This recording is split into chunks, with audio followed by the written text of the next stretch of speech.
This is on low magnification, so if you want to look through here. You don't need gloves unless you're working in the hood. So. Okay.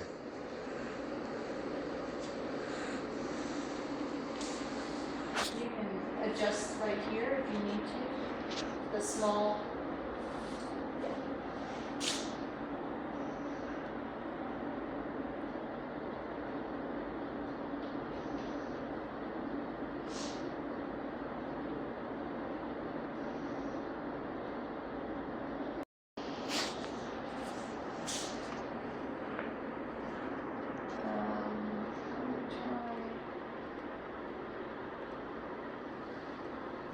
I like them to look like they are in the microscope, but that's okay. The color doesn't matter.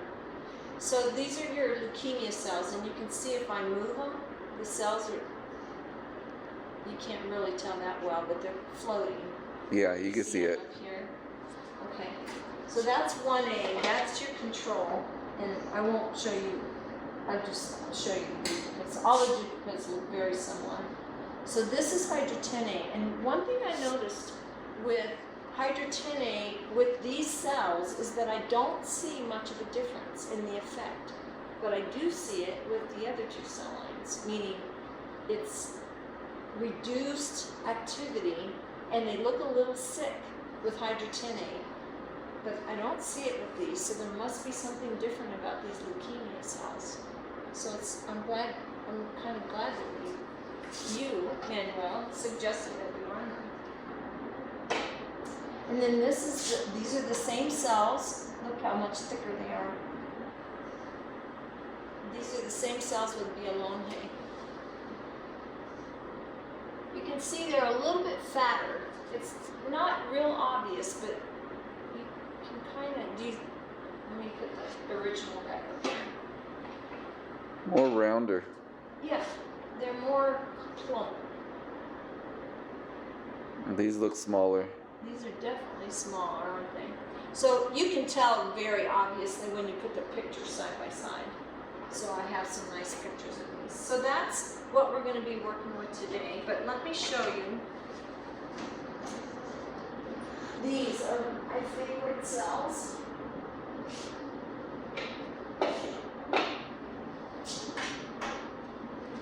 These are U251s.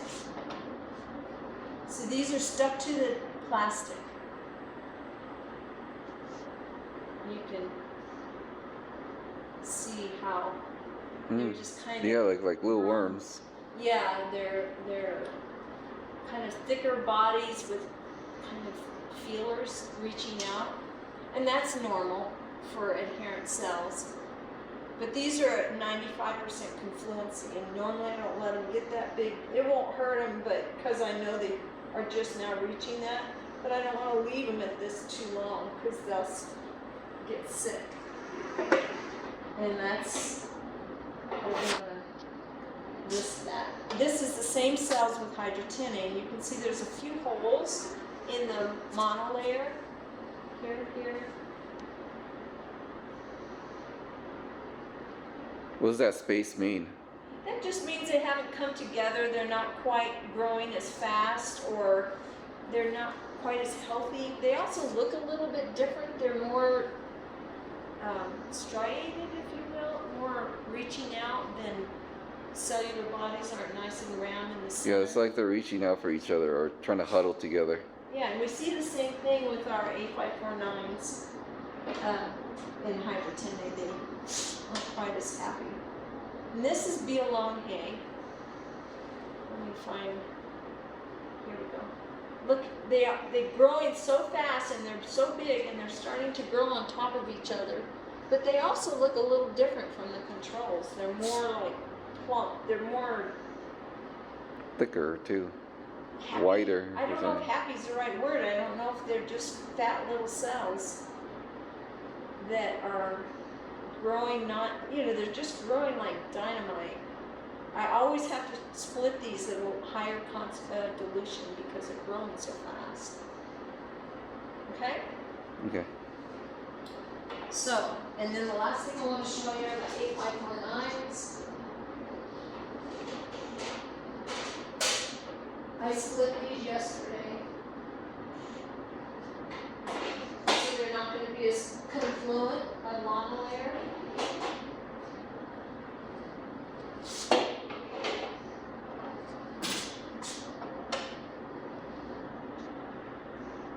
Let me get this. So these look a little bit different. They're actually looking very happy. Let me get it better. There we go. These are the control A549 tumor cells. And these are hydrogenated treated.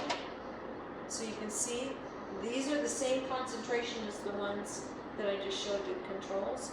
They're split the same dilution, and yet you can see they're just not growing as well, and they have these little pockets, same as we saw with the eutrophied ones.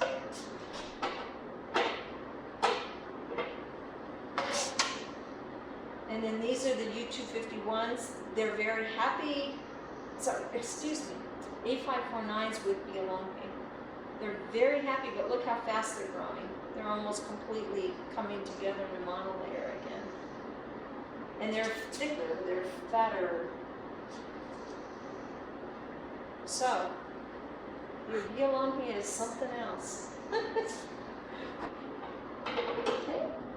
Did that give you a little idea of what we're working with? Yes.